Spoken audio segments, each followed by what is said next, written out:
우리 책을 먼저 좀 보도록 합니다.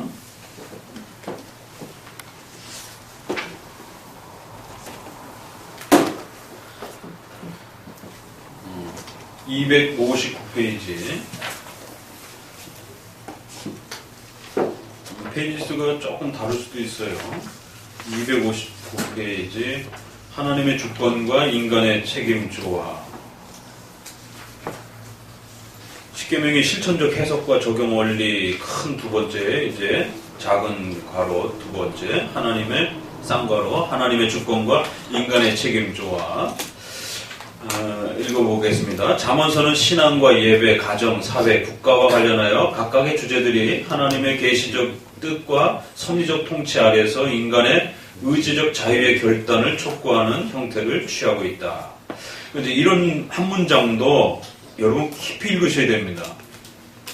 그 전체를 이렇게 요약해 준 표현이기 때문에 예배, 가정, 사회, 국가와 관련하여 이런 각각의 주제들이 하나님의 계시적 뜻, 바로 성경을 통해서 드러나는 하나님의 그 뜻이 섭리적 통치 아래에서 인간의 의지의 그 자유를 결단케 하시는 방식으로 그렇게 펼쳐져 가고 있다는 거예요.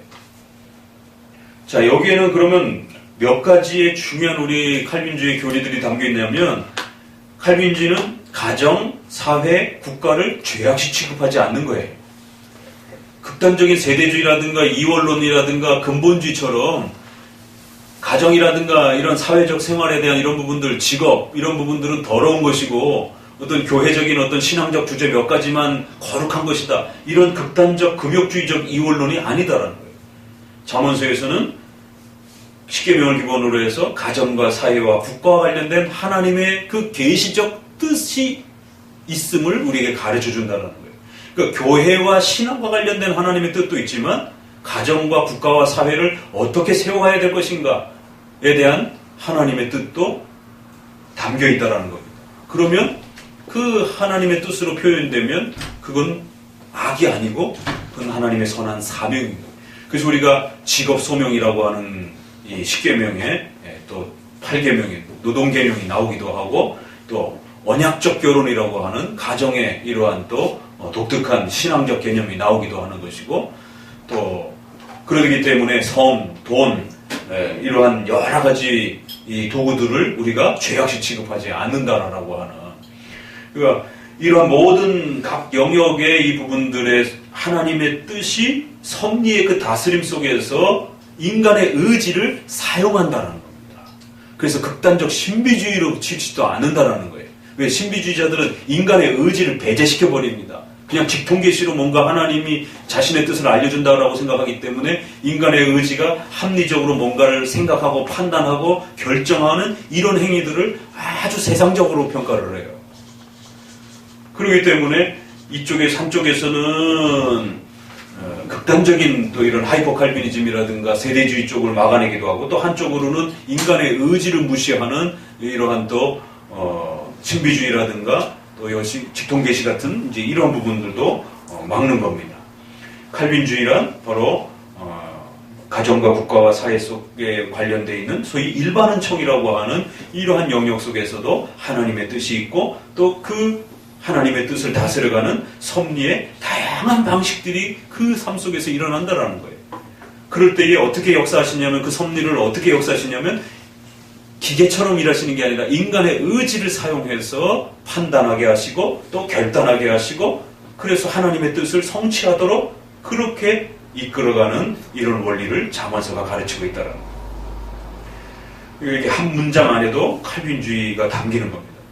문장 형태로는 조건절과 때로는 명령문, 때로는 역설문, 역설적인 이제 그 반전 그런 형태의 문장들이 혼합적으로 사용되어 인간의 윤리적 책임을 강조합니다. 그러나 이것은 알미니안주의처럼 인간의 의지적 자유만을 말하는 것이 아니고 이걸 항상 조심하셔야 된다 그랬어요. 잠언서를 읽을 때는 하나님의 주권 안에서 인간의 의지적 책임을 강조하는 방식이다. 그러니까 잠언서를 읽다 보면 조건문이고 명령문이고 이렇게 약속이 제시되는 방식으로 훈계 형태이기 때문에 이렇게 살아야 된다, 이렇게 해야 된다, 그렇게 하면 복 받을 것이다, 이러면 전형적인 인본주의적 설교가 될 수도 있어요. 교훈적 설교. 소위 기복주의 설교가 되기가 아주 딱 좋은 것이 신명기하고 잠언서예요. 성도 여러분, 이렇게 살면 복 받습니다. 그게 틀린 말은 아닌데 문장 전체를 구성하게 되면 소위 기복주의 설교가 되는 거죠.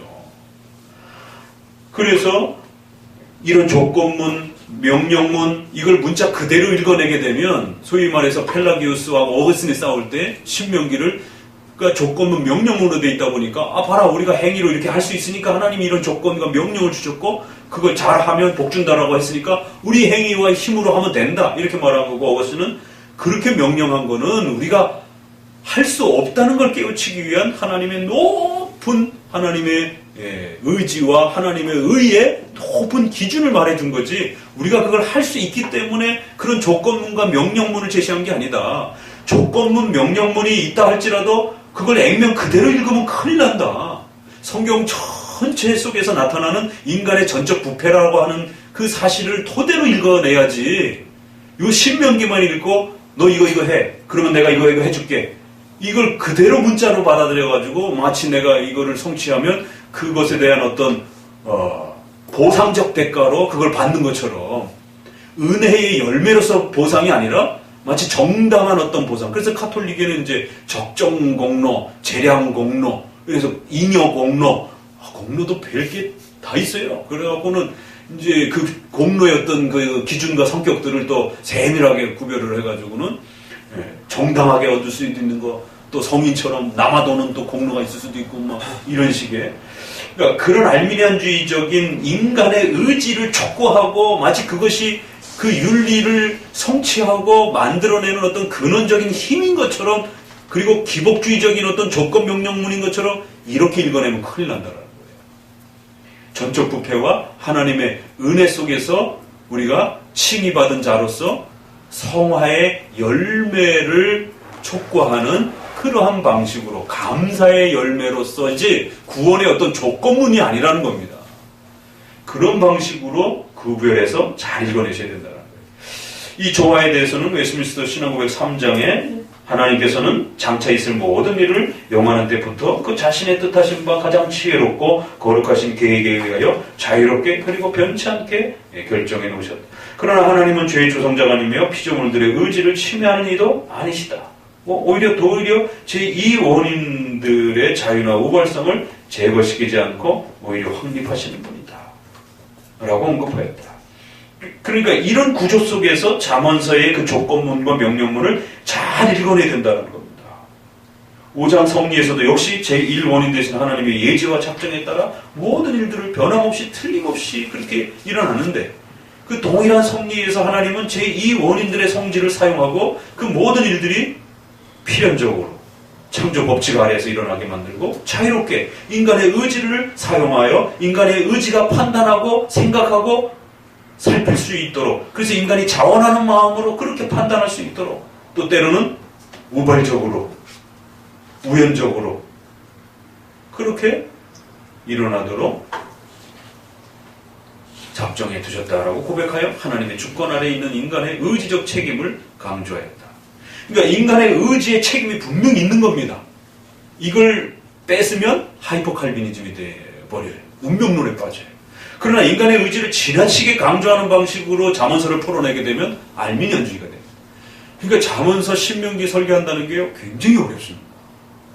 자기도 모르게 하이퍼 칼비니즘 쪽으로 빠지고, 잘못하면 인간의 의지로 너가 그렇게 결단하고 너가 그렇게 만들어야 되고 너가 그렇게 그 모든 것들을 성취해야 된다라고 이렇게 또 지나치게 그것만 강조하게 되면 알미니안주의가 되는 거지.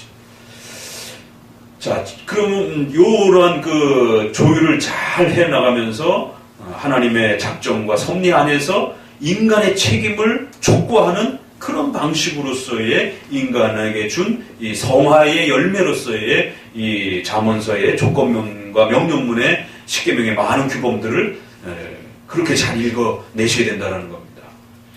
그 본문들을 읽어가실지라도 그걸 절대 구원의 어떤 조건처럼 생각하시지 마시고 예수 믿고 난 이후의 열매와 성화의 열매와 감사의 고백으로서 끊임없이 묵상하시면서 그렇게 그 마음이 흔들림 없이 그런 마음가짐으로 읽어내셔야만이 거기에 있는 조건문들을 실천하고 실행하고 또 그러다가 실패하기도 하고 또 그러다가 또 성취함으로 인해서 거기에 대한 어떤 열매를 보상적으로 받는다 할지라도 정당한 어떤 보상처럼 생각하지 않고 은혜적 보상으로 그렇게 우리 안에 잘 또 이렇게 열매가 맺어지게 되는 겁니다. 이제 십계명을 다루다 보면 죄와 악의 선택에 대한 책망과 보상이 따릅니다. 그럴 때에 그 보상을 죄는 자기가 잘못한 거니까 쉬워요. 판단하기가. 그런데 어떤 정당한 그 보상의 이 부분을 주실 때 이 보상을 분명히 말해야 됩니다. 그러니까 하이퍼 칼비니즘으로 빠지니까 보상은 없다. 이렇게 말을 하는 거예요. 그러나 성경에서 분명히 상급을 이야기를 하고 있어요. 그런 열매를 주겠다라고 이야기를 하고 있고. 그런데 그 상급과 보상을 지나치게 공로적 상급과 보상 개념으로 끌고 가면 또 알미니안주의가 되는 겁니다. 아예 없다라고 말을 해도 문제가 되는 거예요. 그래서 주권과 섭리 아래서 하나님의 은혜 안에서 상급과 보상 개념을 잘 말을 할 줄 알아야 되는 거예요. 그래서 이게 이제 조금 신학적 표현으로는 성경의 보상론이 균등상급이냐 차등상급이냐 이걸 가지고 싸워요. 사람들이 신학계에서. 차등상급이다. 분명히 상급이 있는데 그거는 차등이 있는 거다. 아니다. 균등한 상급이다.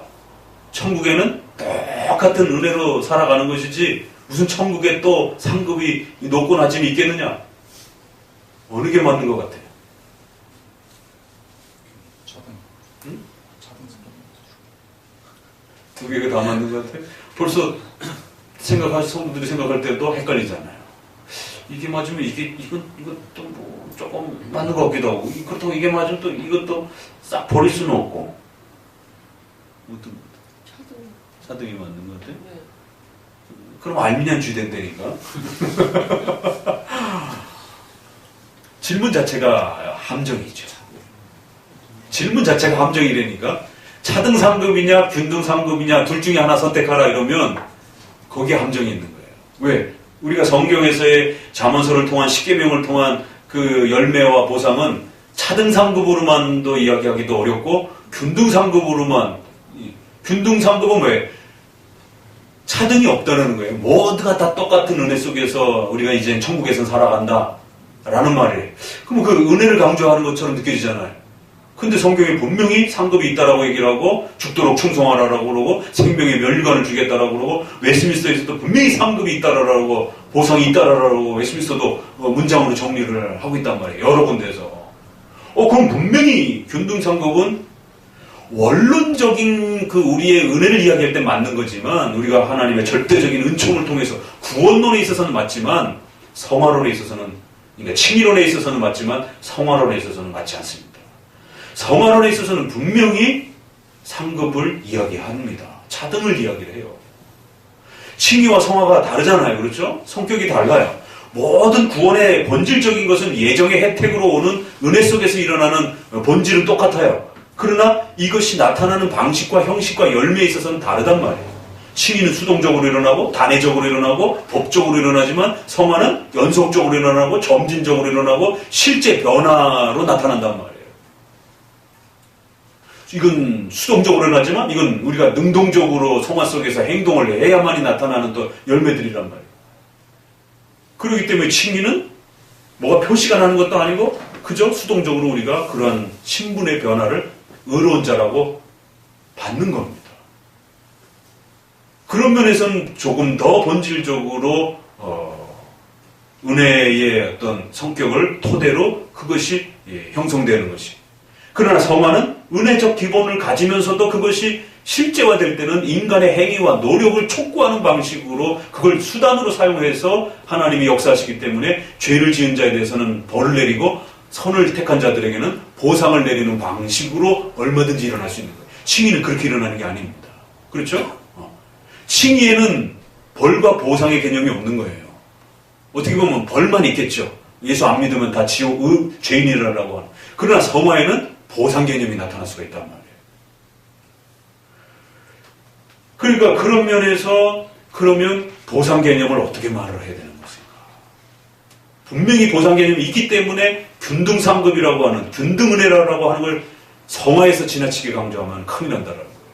칭이나 구원론의 본질면을 이야기할 때는 모든 게 은혜로부터 시작되고 은혜로 끝난다라고 이렇게 말해도 되지만 성화 부분에서 그걸 다룰 때는 그렇게 되면 인간이 노력해야 되고 그러면 거꾸로 이야기하면 어떤 이제 논리적 함정이 빠지냐면요. 우리가 행하는 모든 선행도 다 하나님의 은혜이기 때문에 우리가 어떤 보상도 요구할 수도 없고 어떤 그런 그 공로도 요구할 수 없다. 그 모든 건 다 하나님의 은혜 속에서 우리에게 다 준 거다. 얼마나 감격스러운 고백이에요. 그것만 말하면 안 된다는 거예요. 이걸 거꾸로 죄에다 적용해 보세요. 내가 무슨 죄를 했어도 내가 어떤 죄를 범해도 하나님의 다 은혜이기 때문에 나는 괜찮다. 왜? 이미 은혜니까. 이런 식이에요. 그러니까 논리가 뒤집어지면 문제가 되면 그건 문제가 되는 거예요. 그래서 하나님이 3장에서 모든 선과 악을 포함하여 모든 것을 작정하신다라고 했을 때 그러나 죄의 조성자는 아니다라고 하는 이 논리를 파괴하는 겁니다. 왜? 모든 선과 악 전체를 하나님이 결정하신다 이렇게 되면 하나님이 죄의 조성자처럼 느껴진단 말이에요. 논리상. 그렇기 때문에 그 논리를 끊어내고 논리가 안 맞는 거를 감수하고라도 끊어내고 다른 논리를 보강시키는 거예요. 역설적 논리죠. 어떻게 보면. 그러니까 그런 것처럼 이 성경의 이 논리가 잘 구성되어지면서 연결되어야 되는 것이 있고 어떤 거는 그 논리 자체를 연결할 수 없이 분리시켜서 말을 해야 되는 또 그런 주제들도 있어요. 삼위일체도 마찬가지죠. 그 삼위일체는 논리적 연결을 해갖고 마지막에 가서 그러니까 하나이면서 동시에 삼이다라고 하는 논리가 나올 수가 없어요. 그건 수학적으로 불가능한 거기 때문에. 논리는 수학을 기본으로 하는 형식이어서 그런 형태로 설명할 수는 없단 말이에요. 그러니까 그럴 때는 아예 논리를 단절하면서 말을 하는 겁니다. 그런 교리들은. 그러나 어떤 교리들은 반드시 논리의 연관성을 따라서 그렇게 또 말을 해주는 것이. 그걸 거꾸로 적용해도 큰일 나는 거예요. 자, 그랬을 때 이처럼 선에 대한 이 보상이 없다, 모든 게 은혜다라는 말을 잘못 논리를 사용하게 되면 죄에다가 이걸 적용해버리게 되면 어떤 죄를 저질러도 우리가 어떤 벌도 받지 않는다라고 하는 모든 게 은혜 속에서 이루어져 가는 거기 때문에 이 구원파식의 이제 이런 형태의 또 지나친 오해가 나올 수도 있는 겁니다. 그래서 항상 조심하셔야 되고 그렇기 때문에 성화론에 있어서는 분명히 차등상급이 있다. 그러나 그 차등상급을 지나치게 강조를 하게 되면 알미니안주의의 공로사상이 나온단 말이에요. 그래서 은혜로부터 시작되어지고 맞춰지는 이 본질적 구원론을 토대로 한 그 위에서 차등상급의 하나님의 섭리의 수단으로서 인간의 의지를 사용하셔서 그가 악을 택했을 때는 벌을 내리시는 거고 선을 택했을 때는 그만큼의 보상을 허락해 주실 수 있는 그 정도의 섭리의 역사와 다스림은 또 충분히 일어나는 거예요. 그러니까 은혜라고 하는 말과 상과 벌의 개념은 사실 논리적으로 안 맞는 겁니다. 은혜면 상과 벌이 어디 있겠어요? 상만 생각하시면 안 됩니다. 벌도 마찬가지예요. 그런데 성경에 분명히 인간이 잘못한 악에 대해서는 엄히 물으시잖아요. 죄를 책망하시고. 이래서 칼빈주의의 3장과 5장이 굉장히 어렵고 이 죄 문제와 또 이 인간의 의지의 문제를 잘 풀어내야 된다는 거예요. 이게 헷갈리기 시작하게 되면 3장, 5장이 이제 벽에 막히게 되고 3장, 5장이 해결되지 않으면 칼빈주의의 토대이기 때문에 칼빈주의 전체가 헷갈리기 시작하는 겁니다. 그래서 지난번 이제 우리가 6계명, 7계명을 다루다가 수요일 날 이제 이 사건이 터진 건데 일부 다처제라고 하는 이 독특한 성경의 주제, 분명히 신구약 전체는 일부 일처제를 주장하는데도 불구하고 구약에서는 일부 다처제를 어떤 방식에서는 죄로도 이야기하고 또 어떤 방식에 있어서는 그것이 하나님이 허용하신 구약의 또 본성 속에서도 허용하고 또 자연법 속에서도 그 사회의 그 고대 근동의 사회법적으로도 허용이 되기도 하고 또 어떤 경우들은 계대결혼이라고 하는 의식법 형태로 친족결혼과 중혼과 일부 다처의 어떤 형태들이 그 시대의 역사를 만들어가는 아주 중요한 자손을 이어가는 하나의 독특한 계대결혼을 또 하나님이 의식법 속에 또 허용하시기도 하는. 그래서 어떤 사건은 너무 지나치게 죄로만 모든 것을 해결할 수 없는, 죄를 하나님이 나중에 바꿔주셨다, 이렇게 단편적으로만 이해하게 되면 이건 알미니안 구조입니다.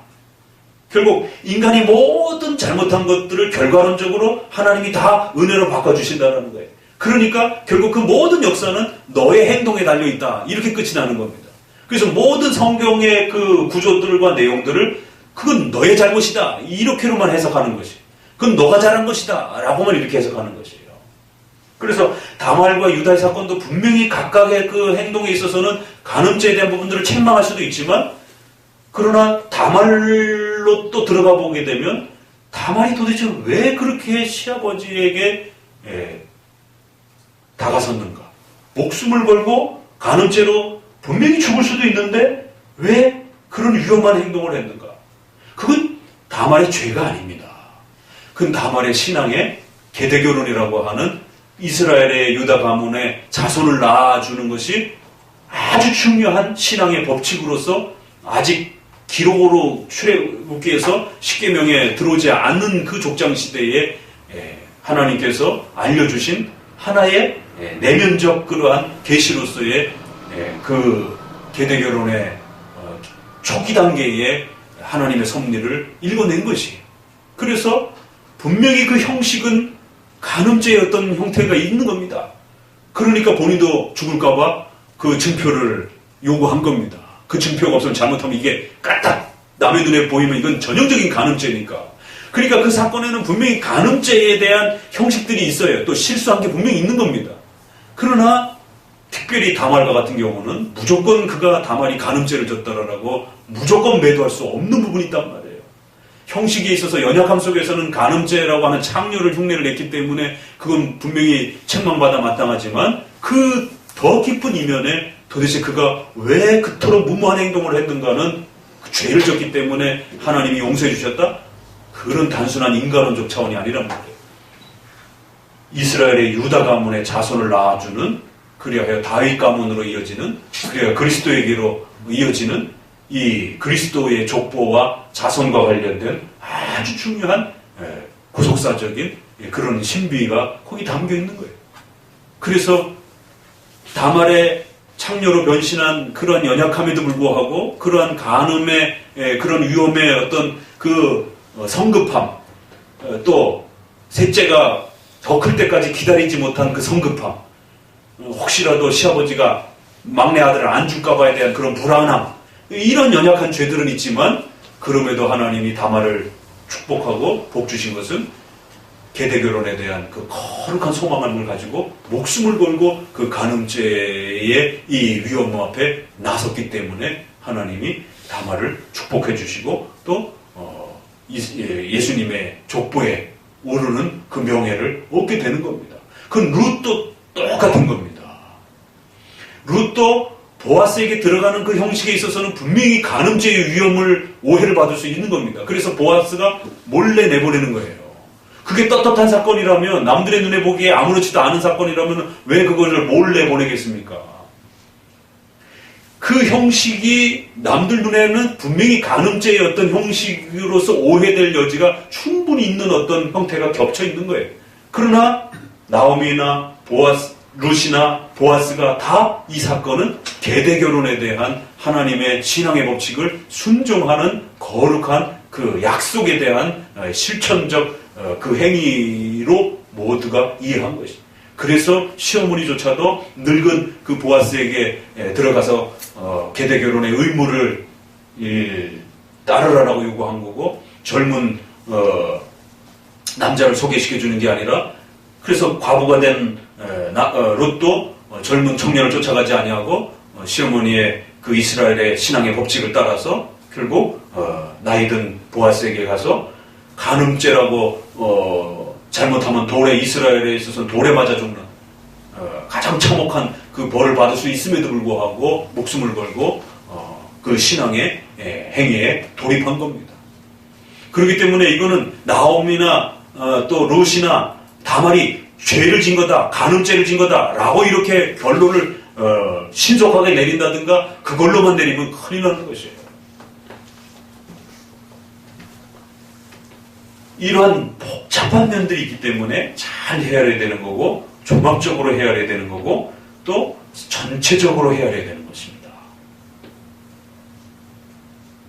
인간의 의지와 책임을 하나님이 어떻게 사용하시는지 또 그 보상의 원리를 어떻게 사용하는 것인지 하나님은 분명히 보상을 주시려고 하는데 그거를 보상이 아니다라고 말을 해도 문제가 되는 것이고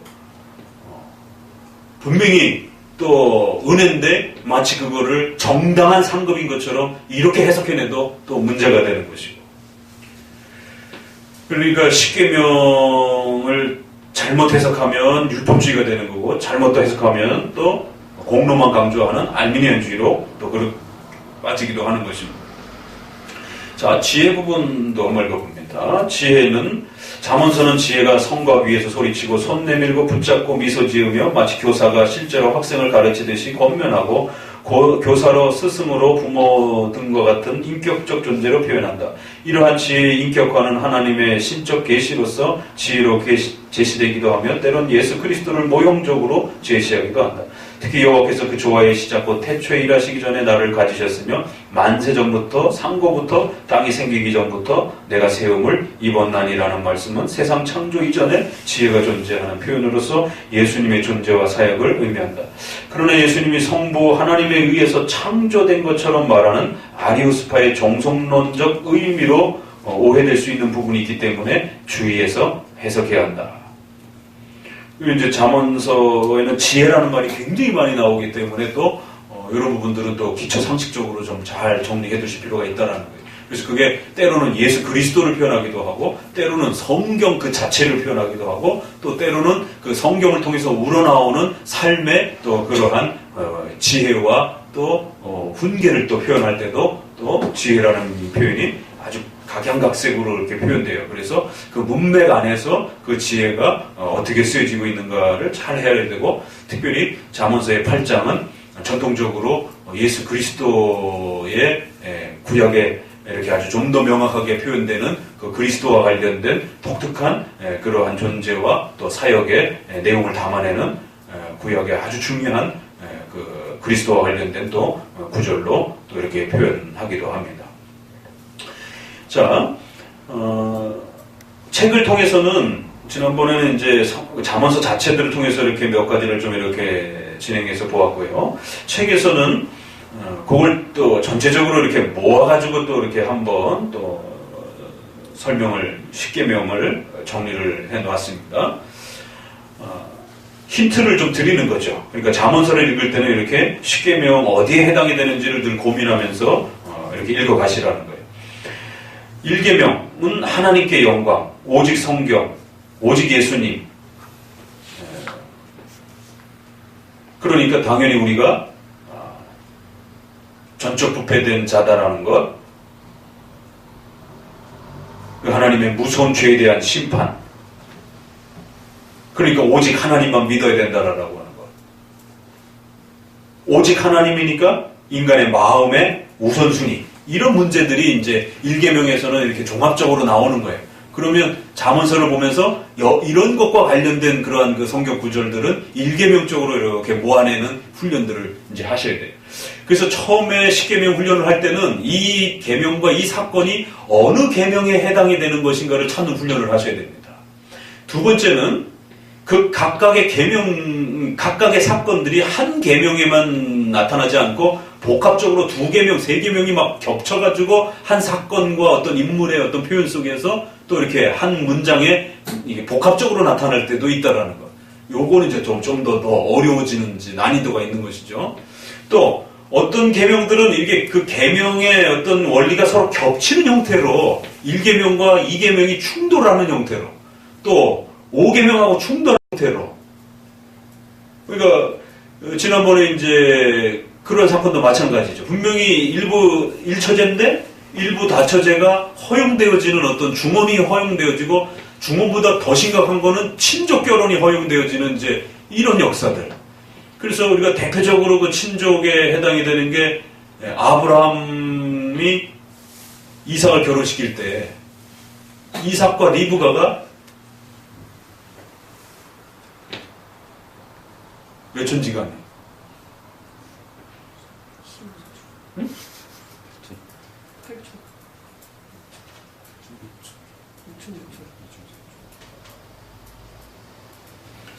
아브라함의 아들이 이삭이고 아브라함의 그 형제 둘이 있었잖아요. 하나는 일찍 죽고 거기에 롯이 그 조카고 또 한 형제가 낳은 딸이 아니지. 아브라함이 낳은 아들이 이삭이고 그래서 아브라함과 롯은 삼촌지간이에요. 응? 여세 형제. 응. 그럴 때에 리브가는 아브라함의 형제의 딸이 아니고 그 자손의 딸이라는 거야. 자식의 딸이라는 거야. 아브라함 형제의 자식의 딸. 응? 그러면은 이삭하고 롯은 사촌지간이 되는 거고 거기서 태어난 자녀하고 결혼하게 되면 오촌지간이 되는 거죠. 오촌 당숙이라고 우리가 이렇게 표현을 하잖아요. 한 촌이 더 내려갔으니까. 그러면 각각 3세대, 그러니까 할아버지 세대, 아버지 세대, 자녀들 세대끼리 하면 6촌이 되는 거고. 그러니까 이삭과 리브가는 5촌지간이 되는 거예요. 자, 그러면 야곱과 라헬과 레아는 리브가의 오라버니인 라반의 거기 이종지간이잖아요, 그렇죠? 이쪽은 저기가 되는 거고 친가 쪽인 거고. 그러면 라반 삼촌, 야곱의 삼촌이 된단 말이에요. 라반의 딸들이 라헬과 레아예요. 그러면 이종사촌지간인 것이죠, 그렇죠? 거기 훨씬 더 가까운 거지. 또 이쪽은 5촌 정도인 거고. 그러니까 4촌, 5촌 결혼이 이루어진 거란 말이에요. 근데 웨스트민스터에서는 친인척의 결혼을 금지한다라고 분명히 나왔단 말이에요. 그러면 친척은 친가 쪽을 말하는 거고 인척은 이제 외종 쪽, 엄마 쪽 계열을 이렇게 그래서 친인척을 이렇게 표현하는 거라고요. 우리나라 법에는 8촌 국가법에서 결혼하지 못하도록 이렇게 적어도 그 정도로 금지되어 있는데 그러니까 그런 기준에 맞춰서 보게 되면 친족 결혼의 어떤 이 부분들이 금지가 되는 거, 부딪히는 거죠. 그러니까 이런 각각의 이러한 그 원칙들이 서로 충돌을 일으킬 때 굉장히 난감하고 어려워진다는 거예요. 그래서 아주 고급 수준으로 이제 십계명을 이해하는 수준은 그렇게 십계명끼리 서로 막 충돌이 일어날 때 이걸 어떻게 해결해야 되고 어느 걸 우선순위로 세워야 되는가. 그래서 충돌이 일어날 때는 신구약 통일성과 차이점을 고려해야 되고 의식법과 재판법을 고려를 해야 되는 거고 또 어떤 경우는 1순위와 2순위 하나님과 관련된 직접 계명이 앞서야 되는 거고 또 생활과 관련된 계명들은 잠시 포기돼야 되는 거고 접어져야 되는 거고 또 전체 계명 안에서는 1계명이 가장 중요한 우선순위를 따라오게 되고 5계명부터 나머지는 5계명이 가장 우선순위를 따라보고 나머지들이 포기되어지는 것이에요. 그리고 이 두 판이 겹칠 때는 하나님과 관련된 직접적 계명이 먼저 우선순위로 적용되어지는 거예요. 이게 이제 대우리 문답에서 가르치는 8가지의 원칙입니다. 그러니까 이 세 번째를 해결하는 건 아주 고도로 더 훈련되어야만이 이게 상호 충돌이 되어질 때. 그래서 예전에도 한번 말씀드렸지만 전쟁 중에 소대장이 잡혔을 때 너 뭐 때문에 왔어? 그러면 그건 거짓말을 해야 되는 거예요. 나라와 국가를 위해서 부하들을 내 생명을 살리기 위해 6계명이 앞서는 겁니다. 9계명보다. 그리고 또 남편과 아내지간에 가족지간에 교회를 못 나가게 해요. 그러면은 부모의 말을 어기고라도 1계명과 4계명을 따라 우선순위를 실천해야 되는 거죠. 그럴 때 죄가 이렇게 차단되는 겁니다. 그래서 평상시에 5계명을 통한 부모의 순종하는 명령이라든가 또 남편을 가장으로 세우고 순종하라고 하는 이런 질서들이 스톱이 되는 거예요. 그러니까 제자들도 그 유명한 사도행전에 뭐라 그래요? 관원의 질서에 분명히 순종해야 되는데 그게 5계명이에요. 근데 하나님을 전도하지 말라고 하니까 너희 말을 듣는 게 옳으냐? 하나님의 말씀을 듣는 게 옳으냐라고 그 10계명을 완전히 뒤집어 엎어버리잖아요. 그럼 그 10계명을 파괴한 건 아니에요. 5계명은 언제든지 1에서부터 4계명이 부딪히게 될 때는 5계명이 잠시 이렇게 수면 아래로 내려갈 수 있는 그런 또 탄력성을 가지고 적용되어진다는 거예요. 아주 기가 막힌 겁니다. 이 10계명의 이런 원리들이. 그러니까 칼빈주의는 극단화되지 않는 거예요. 이걸 모르면 세대주의나 문자주의처럼 살인하지 말라? 그러니까 여호와 증인처럼 군대라든가 또 수혈이라든가 순댓국이라든가 피와 관련된 모든 부분들을 차단시켜버리는 거예요. 이런 극단적 행위들이 나오는 거예요. 간음하지 말라? 이러니까 간음과 관련된 모든 행위들이 금지가 되는 거예요. 어디까지요? 부부지간까지. 그래서 크리스찬 부부들이 성생활을 하지 않는 이런 일들이 발생이 됩니다. 왜? 유교 문화 때문에 한국인들에게 성에 대한 개념이 굉장히 이렇게 보수적이에요. 그런데 크리스찬 또 청년들은 이 성경의 7계명을 문자적으로 그렇게 적용하게 되면 성에 대한 아주 경직된 사고가 부부지간인데도 성에 대한 엄청난 경직된 사고가 이렇게 구성이 돼가지고 중세시대와 같은 일이 벌어지는 거예요. 자식을 낳는 것 외에는 다 죄다라라. 그러니까 10계명이 그래서 어려운 겁니다. 그러니까 결국 그 자녀의 6계명의 살인에 대한 계명과 관련해서 콘돔을 사용하는 이 부분들을 카톨릭에서 죄다라라고 이제 이렇게 취급하기도 하고 또 다른 쪽에서는 그걸 또 세속화처럼 인권 개념으로 또 이렇게 해가지고는 낙태까지 또 뭐 동성애까지 다 열어 제키는. 그러니까 이게 기준을 못 잡는 거예요. 이게. 그래서 각각의 계명들이 어디에 속하는지 또 그것이 어떻게 서로 중복되는지 또 세 번째는 어떻게 충돌될 때 어떻게 해결해야 되는 것인지. 칼빈의 10계명 해설집은 반드시 필독으로 읽으셔야 돼요.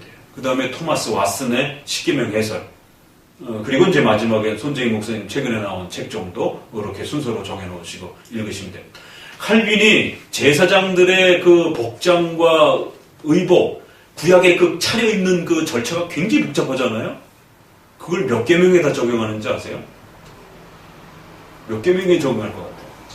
제사장들의 그런 많은 그 복장과 그러한 그 절차들.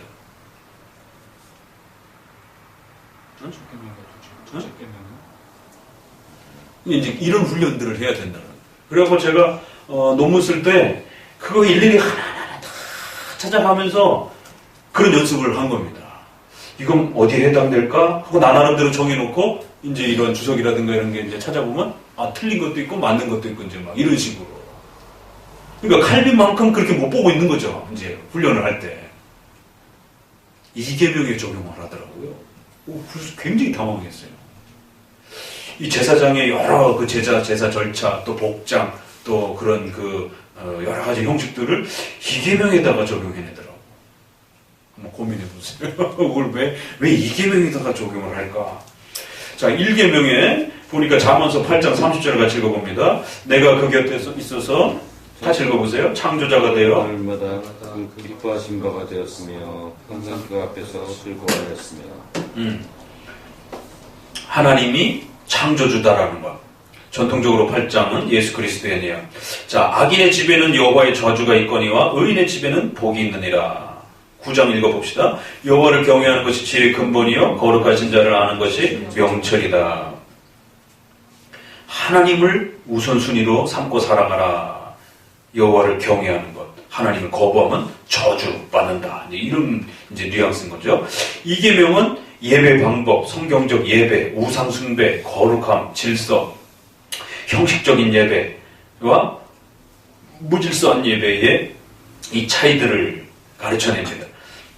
5장을 읽어봅니다. 근신을 지키며 내 입술로 지식을 지키도록 하라. 대저 음녀의 입술은 꿀을 떨어뜨리며 그 입은 기름보다 미끄러우나.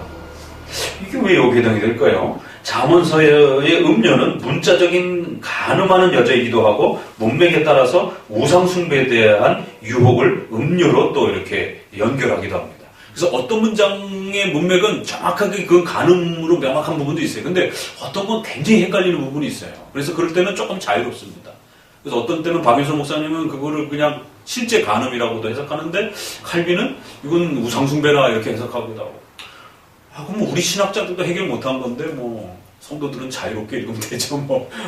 조금 더 우상숭배적 개념으로 볼 수도 있는 것이고 또 실제 간음으로도 볼 수도 있는 것이고 하나님을 버린 거를 간음한 행위로 그렇게 해서 구약에 많이 이야기하잖아요. 그래서 음녀 이렇게 우상숭배한 거를 음녀처럼 표현하기도 합니다.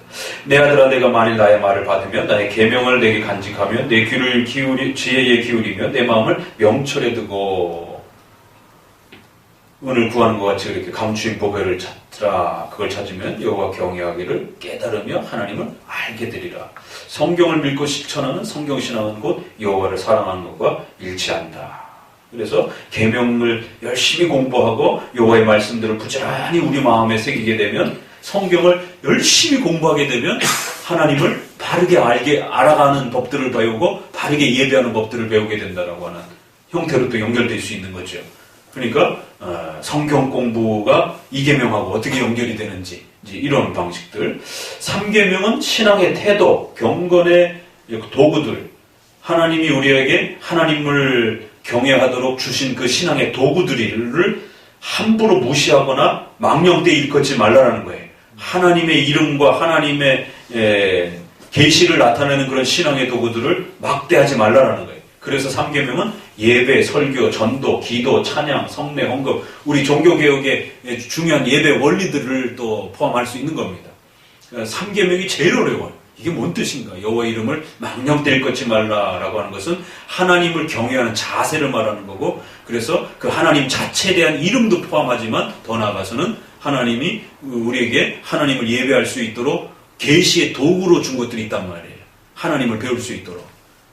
그게 바로 성경도 되고 또 예배도 되는 거고 또 교회 안에서 사용하는 많은 신앙의 도구들이 다 포함이 되는 거예요. 이런 관점에서 보면 나의 교훈을 받지 아니하고 업신여기는 것, 이게 성경을 업신여기는 것. 사람이 미련함으로 자기 길을 굽게 하고 마음으로 여호와를 원망한다.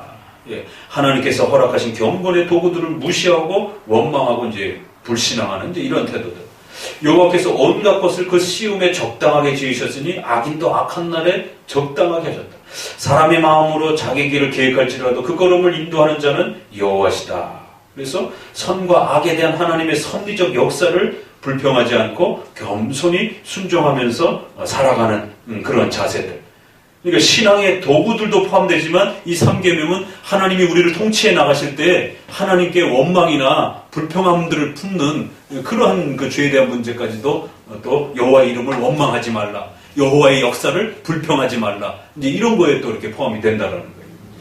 4계명은 어떻게 나타날까요? 15장을 보니까 악인의 제사는, 그래서 잠언서에서는 제사법과 정치법이, 재판법이 많이 안 나타나는데 그래도 또 나타나긴 나타나요. 구약에 있으니까.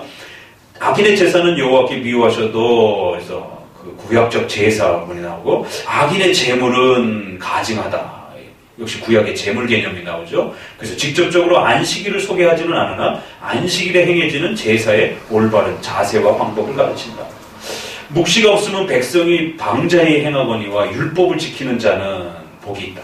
사람의 귀를 돌이켜 율법을 듣지 아니하면 그 기도도 가증하다. 너는 그 말씀을 더하지 말라. 그가 너를 책망하시겠다. 올바른 예배는 말씀의 규범 안에서 성경적으로 드려지는 그러한 규칙들을 지켜야 된다라고 하는 기도나 찬양이나 이런 모든 부분들이 하나님의 말씀에 맞아야 수용이 되어지는 것이지 맞지 않는다라면 그건 하나님이 안 받는다라고 하는 또 이런 아주 관심을 갖고 보니까 정말 이런 구절들이 또 그렇게 이렇게 연결이 돼요. 그래서 제가 다 찾은 건 아니고 대표적인 것만 좀 이렇게 찾아놓은 겁니다. 그래서 여러분들이 수요일 날 공부할 때는 좀 이렇게 미리 공부를 해 놓으세요. 그래서 잠언서를 수요일 날, 화요일 날이라든지 읽든지 목요일 날 읽든지 해서 이렇게 연결될 때 좀 공부를 하셔야 됩니다. 집에서 좀 찾아보시기도 하고 자기 성경책 옆에다가 여백이 있으면 책 이렇게 자기 나름대로 좀 표시도 좀 해놓으면서 이건 어디에 해당되겠다, 어디에 해당되겠다. 그게 1, 2년 뒤에 다시 보시면 여러분 스스로 또 이거 내가 잘못 봤네 이렇게 또 이제 체크도 되어지는 거고 또 목사님이 가르칠 때 또 체크도 되어지는 것이고. 그러니까 수요일은 또 수요일대로 또 이렇게 준비해서 열심히 공부하시면 또 엄청난 또 성장이 일어나는 것입니다. 나머지는 또 다음 주에 또 더불어서 또 한번 살펴보도록 합니다. 기도합니다.